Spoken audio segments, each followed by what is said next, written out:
좋아요, 구독! 자, 이 앞서서 챗GPT한테 먼저 질문을 해봤습니다. 한 기업의 실적을 좀 끌어올리기 위해서는 어떤 요소들이 조금 작용을 하며 또 향후 주가에는 어떻게 반영이 될까 이렇게 물어봤습니다. 자, 기업들의 실적을 끌어올리기 위해서는 다양한 요소들이 좀 작용할 수 있다. 그 중에서는 제품, 서비스 개선과 또 제품 개발 혁신, 또 효율적인 운영 등이 포함된다. 이렇게 좀 챗GPT가 밝히고 있는데요. 이러한 요소들은 기업의 수익성과 성장성 그리고 브랜드 가치를 좀 향상시키기 때문이다. 이런 말들을 합니다. 자, 그런데 이런 요소들이 작용해서 기업 실적이 개선된다면 이는 투자자들에게 긍정적인 영향을 조금 미쳐서 향후 더 높은 주가 상승을 기대할 수도 있겠지만 하지만 예측 불가한 사건들에 따라 변동성도 있기 때문에 주의해야 한다. 이런 말들을 해줬습니다.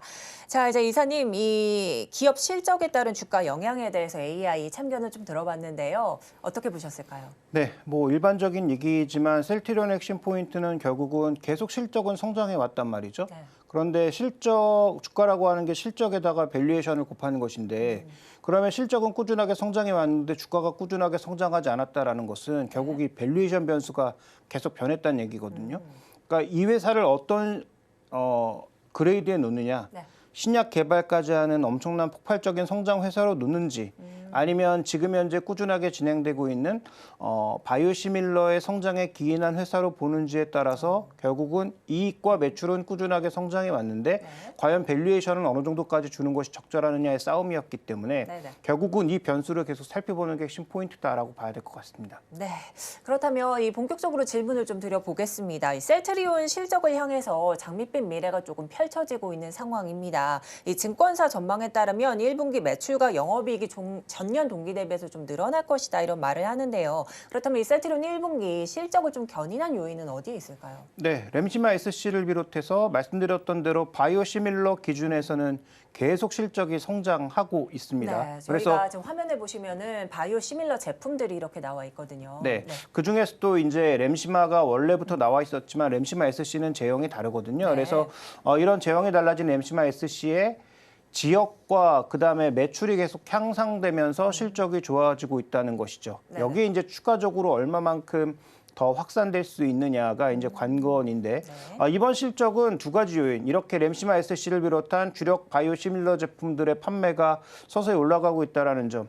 그다음에 이 회사가 아시는 것처럼 지난 한 2년간 주가가 굉장히 어려웠었잖아요. 네. 그럼 그 구간 안에서 회사가 할 수 있는 것은 결국은 비용의 효율적인 통제겠죠. 그러니까 이런 것들을 통해서 상대적으로 좀 수익성이 올라갈 수 있는 그런 요인들을 만들어냈다라고 하는 것이 가장 중요한 포인트죠. 네. 결국은 작년까지 재작년, 그러니까 2020년, 21년 이때는 회사가 단순한 바이오시밀러 회사에서 신약 회사로 거듭나는 것으로 시장이 생각을 했고 그래서 굉장히 높은 밸류에이션까지 주면서 40만 원을 넘어가는 그런 주가의 수준을 보였지만 실제로 신약 관련돼서 백신과 관련된 신약 관련돼서는 뭐 동사에서는 그렇게 생각하지 않겠지만 시장의 평가는 뭐 성공하지 못했다라는 평가를 내리고 있기 때문에 밸류에이션이 그만큼 낮아진 것이죠. 그래서 그런 변화를 반영하는 과정이었지만 실제로 실적은 말씀드렸다시피 꾸준하게 매출과 이익이 성장해 오고 있었다. 그래서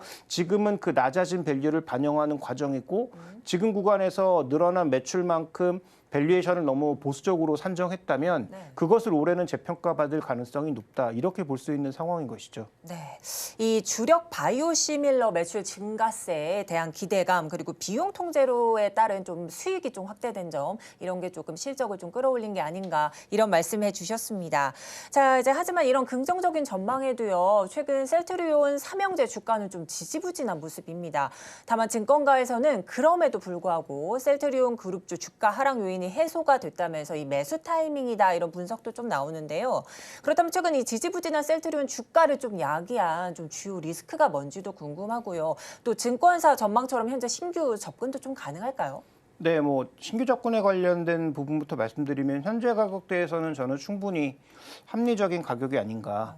이 회사가 품목을 더 넓혀가고 있고 그다음에 매출이 꾸준히 올라간다라는 측면에서 다른 변수들, 예를 들어서 뭐 신약 관련 모멘텀이라든지 뭐 M&A 모멘텀 이런 것들을 이제 붙이기 시작하면 그러면 앞으로 이제 밸류에이션은 계속 확대될 수 있겠지만 그 부분은 워낙 그동안 등락폭이 심했고 실패와 그다음에 잘 되지 않은 그런 여러 가지 부분들이 나타났었기 때문에 그걸 미리 당겨서 반영하기는 어렵다라는 거죠. 네. 그렇지만 현재 이 낮아진 주가는 충분히 이런 부분들을 반영하고 있다라고 봐야 될 것 같고요.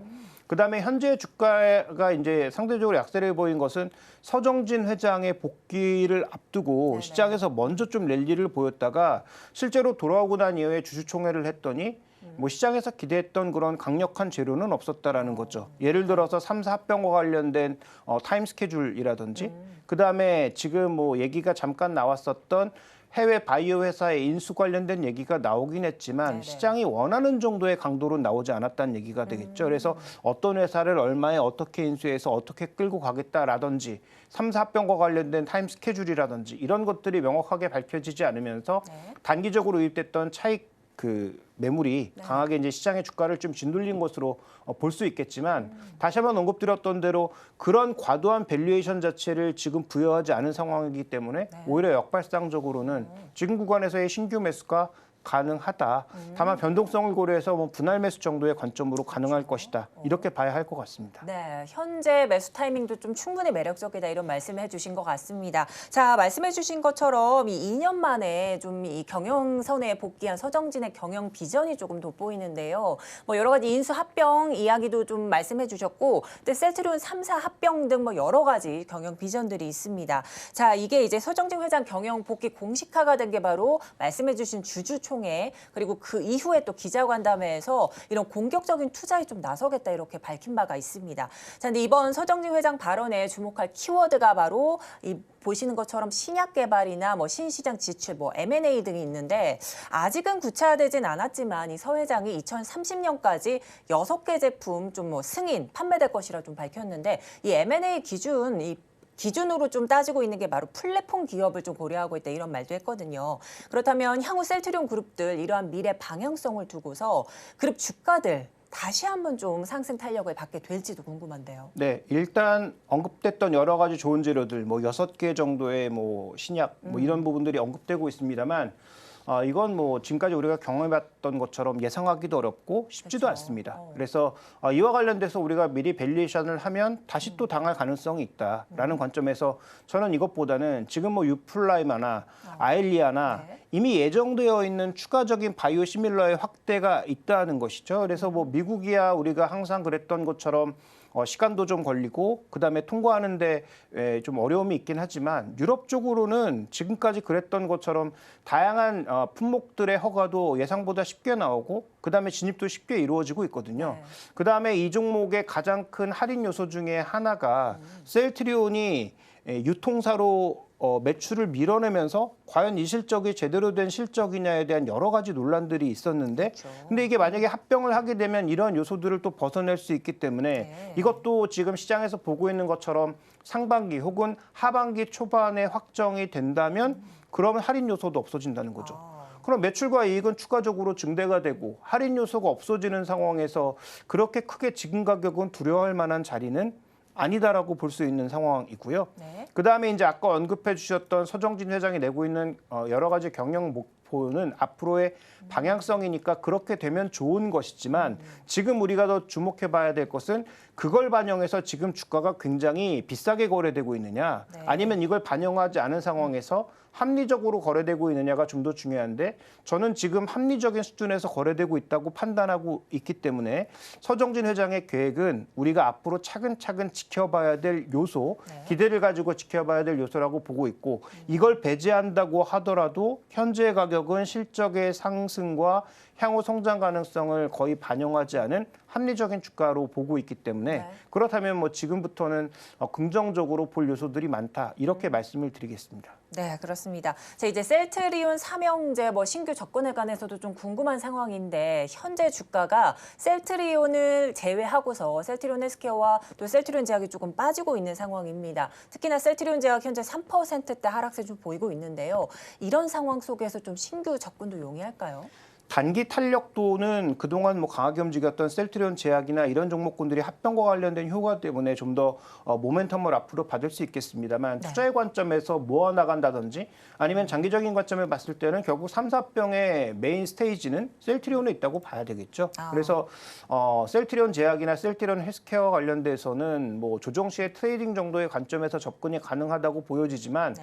장기적으로 끌고 나갈 때는 결국은 셀트리온에 대한 조정 시 저가 매수 관점. 그래서 저는 현재 가격 대비해서 좀 더 조정을 받는다면 뭐 지금도 합리적인 가격인데 더 저렴하게 성장주 하나를 살 수 있다라는 네. 관점에서 셀트리온의 장기 매수 관점, 분할 매수 관점을 말씀드리고 있고요. 네. 나머지 종목은 합병을 앞두고 트레이딩 정도의 대응. 그래서 뭐 투자가 내가 원하는 방향대로 흘러가지 않았을 때는 빠르게 좀 다시 정리하는 그런 트레이딩 관점의 접근이 필요하다라고 보고 있고 네. 메인은 여전히 셀트리온을 중심 축으로 대응하는 것이 네. 좋겠다라고 보고 있습니다.